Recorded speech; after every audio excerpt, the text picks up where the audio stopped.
Hi friends, তোমরা কেমন আছো? আশা করি ভালো আছো। আজকে হচ্ছে শ্রাবণ মাসের তৃতীয় সোমবার। তো আজকে পুজোতে ব্লগ স্টার্ট করছি।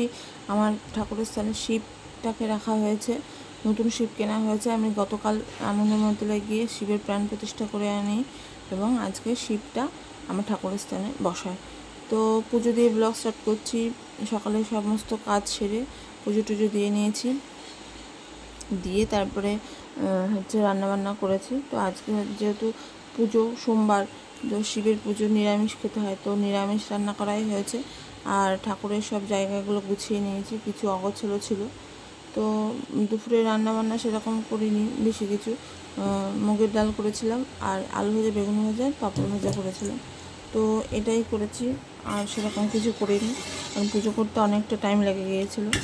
তো এটাই আজকে দুপুরে খাওয়া দাওয়া হয়েছে। দুপুরে খাওয়া দাওয়া করে আমরা একটু শুয়ে নিয়েছিলাম। তো এটা হচ্ছে সন্ধ্যাবেলা একটা শ্যুট করেছিলাম, ছোট্ট একটা ক্লিপ।